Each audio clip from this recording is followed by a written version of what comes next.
marque un tournant diplomatique majeur.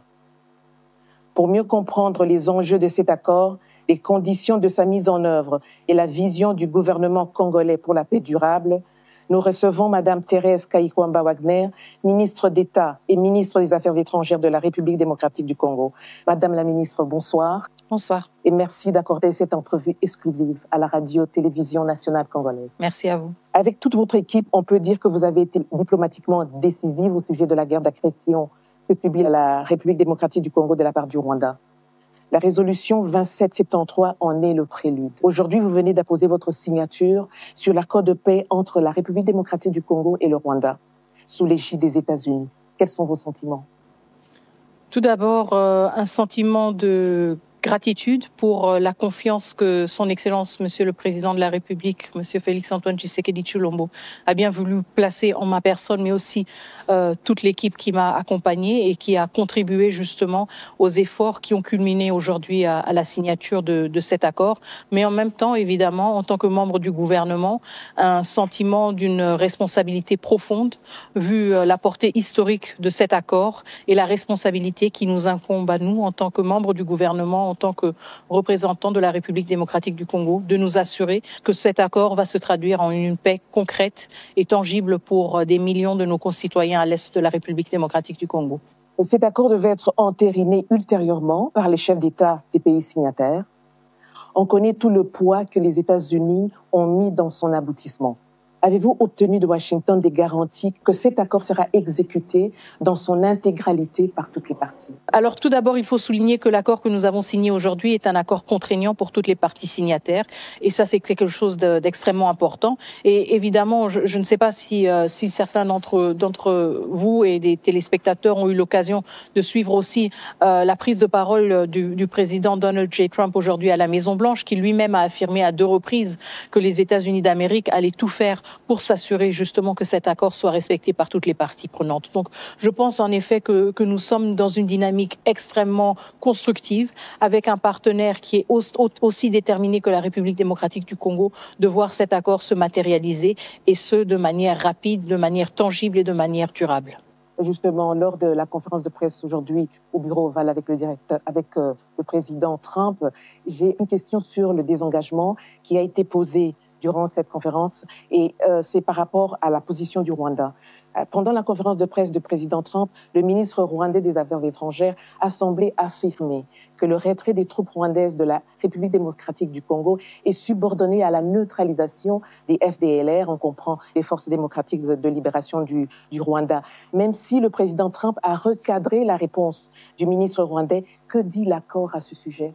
L'accord est très clair. Quand il s'agit de la question du désengagement des forces, l'accord se réfère au CONOPS, au concept d'opération, qui a 2 volets principaux dont l'exécution doit se faire de manière concomitante. Le premier volet, et ces 2 volets prennent en compte les préoccupations sécuritaires des 2 pays, de la République démocratique du Congo et du Rwanda. Le premier volet, c'est le désengagement des forces, à savoir les forces armées rwandaises qui sont sur le territoire congolais. Et le deuxième volet, la neutralisation des FDLR, donc la préoccupation principale en termes de sécurité du Rwanda.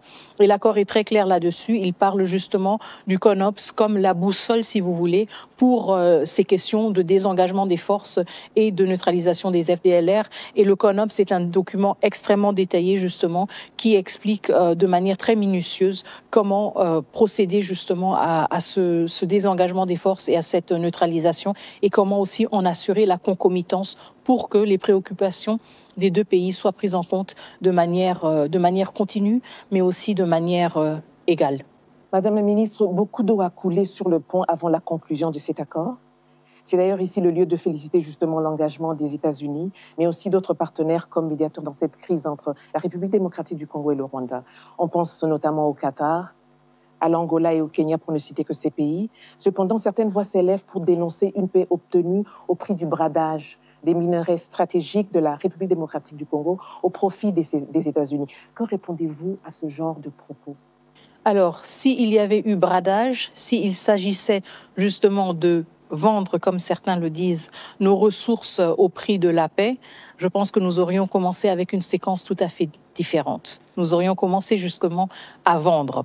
Mais ce n'est pas ce que nous avons fait aujourd'hui. Ce n'est pas ce que nous avons signé aujourd'hui. Aujourd'hui, nous avons signé un accord de paix dans lequel il n'y a aucune provision sur les questions économiques, sur les questions de minerais stratégiques.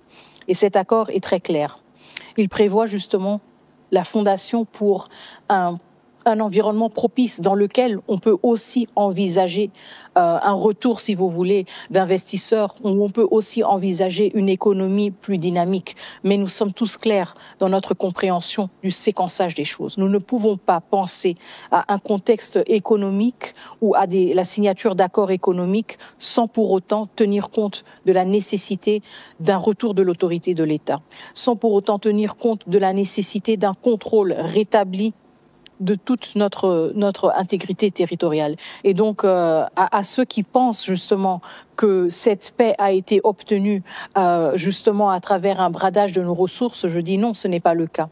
L'accord se concentre sur la paix, il se concentre sur le rétablissement de l'autorité de l'État. Et il se concentre justement sur la création de conditions propices pour une économie dynamique, chose que nous souhaitons évidemment pour nos compatriotes à l'Est et pour tout le reste de la République démocratique du Congo. Et donc, nous devons voir cela de manière séquentielle. Et la première séquence pour toute économie qui veut être prospère, c'est d'abord la paix. C'est d'abord l'autorité de l'État. Et c'est ce que cet accord établit et a pour objectif. Après, évidemment, on peut se pencher sur des questions d'investissement, sur des questions économiques qui ont tout à fait leur lieu d'être et qui ont tout à fait leur pertinence, étant donné qu'elles offrent aussi pour nos populations des opportunités d'emploi et des opportunités de participer de manière plus active à l'économie du pays. Excellence, l'opinion nationale congolaise et même internationale a beaucoup spéculé sur les retombées de cet accord. À quoi peut s'attendre véritablement la République démocratique du Congo à court et moyen terme? Alors, encore une fois, moi, je pense que nous venons à peine de signer cet accord il y a quelques heures. Donc, je pense que dans les prochains jours, nous allons aussi tous, surtout le grand public, aura l'occasion de lire l'entièreté de cet accord qui est aussi accessible de manière libre sur différents sites, à commencer par le site du département d'État. Et justement, la lecture va montrer à quel point cet accord pose les jalons importants pour un rétablissement de l'autorité de l'État, pour aussi un rétablissement d'une confiance entre la République démocratique du Congo et le Rwanda. Nous savons évidemment que nous allons toujours être des voisins, donc cet accord est critique pour aussi voir comment entre voisins, nous pouvons graduellement améliorer nos relations. Nous pouvons prendre en compte les considérations ou les préoccupations sécuritaires des uns et des autres et nous pouvons justement créer des conditions propices à une cohabitation plus pacifique. Alors, en termes de retombées, je veux surtout mettre le focus sur le rétablissement de l'autorité de l'État. Je veux mettre le focus sur le départ de troupes étrangères qui n'auraient jamais dû être en République démocratique du Congo. Je veux mettre l'accent sur la question aussi de l'accès humanitaire. Ce que nous vivons à Goma, à Bukavu, à Walikale, à Masisi, à Rutshuru, c'est une situation qui a duré bien trop longtemps. Une insécurité qui a rendu l'accès humanitaire extrêmement difficile, qui a plongé des millions de Congolais dans des situations volatiles, dans des situations d'insécurité alimentaire, de déplacement forcé. Et donc, ce sont les retombées très concrètes et très tangibles auxquelles nous nous attendons à travers cet accord qui entre en vigueur dès sa signature, à savoir dès maintenant. Et pour nous, c'est justement la question que nous avons toujours placée au centre de nos négociations. Comment créer à travers cet accord des conditions plus dignes pour nos populations qui ont été et qui continuent à vivre jusqu'à présent dans une situation d'occupation. Et donc pour nous, ce sont les retombées les plus importantes. Le départ de troupes étrangères qui n'avaient rien à chercher en République démocratique du Congo, le retour de l'accès humanitaire, la réouverture des aéroports et aussi évidemment le retour de l'autorité de l'État. Parlons des piliers de cet accord de paix, les engagements des uns et des autres. Quand l'accord parle du respect de l'intégrité territoriale, de la République démocratique du Congo ou encore d'une intégration conditionnelle des groupes armés non étatiques, il est important de clarifier ces deux concepts afin d'apaiser les Congolais sur les malentendus qui peuvent être mal interprétés. Que devrait-il retenir en gros de ces engagements-là, de ces deux piliers qui font partie de cet accord de paix? Tout à fait. Le respect de l'intégrité territoriale, c'est un des piliers de la coexistence pacifique entre les États. Cela veut dire que nos frontières qui existent, qui sont reconnus internationalement, ne peuvent pas être violés pour quelconque raison. Et donc ça, c'est un principe sur lequel nous sommes revenus de manière continue dans tous nos efforts diplomatiques, justement, pendant les derniers mois, les dernières années, pour démontrer qu'il y avait en effet une violation de notre intégrité territoriale. Le deuxième point, là où il s'agit justement de cette intégration conditionnelle et d'éventuels membres ou ex-membres de groupes armés, il est très important d'entrer dans le détail de l'accord qui parle justement du fait que l'intégration, si intégration il y aura, se fera au cas par cas. Nous avons tiré les leçons du passé. Nous avons appris de nos erreurs, des erreurs dans lesquelles nous avons traité tous les membres ou tous les ex-membres de groupes armés comme un groupe homogène. Or qu'il y a des nuances. Il y a certains qui ont eu des responsabilités, il y a certains qui ont pris des décisions et ces décisions ne peuvent pas être juste oubliées comme si de rien n'était. Encore une fois, nous, en tant que gouvernement congolais, avons un devoir de redevabilité envers notre population. Et nous devons nous assurer justement de ne plus créer des situations dans lesquelles le comportement violent à l'égard de nos concitoyens est récompensé ou est juste effacé comme si de rien n'était. Et c'est pour cela que nous parlons d'une intégration conditionnelle. C'est pour cela que nous parlons d'une analyse au cas par cas, pour nous assurer justement que nous tenons compte de la trajectoire, si vous voulez, des individus, des décisions et des actes qu'ils ont posés ou qu'ils n'ont peut-être pas posés. Et donc que nous donnons à cet effet justement une plus grande chance à la paix et à la stabilité en tenant compte de ces responsabilités individuelles. Plusieurs fois, le Rwanda a justifié ses multiples incursions en République démocratique du Congo sous divers prétextes, en dépit des accords et des cadres de concertation existants. On sait fondamentalement qu'il existe des velléités expansionnistes et des raisons économiques derrière cette guerre imposée à la République démocratique du Congo. Quelles sont les garanties que le président rwandais Paul Kagame va s'y conformer? Et dans la même foulée, je pourrais dire, quelles seraient les sanctions prévues en cas de non-respect de cet accord? L'accord ne prévoit pas un catalogue, si vous voulez, de sanctions explicites qui dit si tel article n'est pas respecté, voici la conséquence. Mais en même temps, encore une fois, n'oublions pas que nous avons signé cet accord avec ou sous la facilitation des États-Unis d'Amérique. Donc un pays qui quand même a pris la décision de mettre tout le poids de son appareil diplomatique derrière ce processus de paix. Et ça pèse énormément.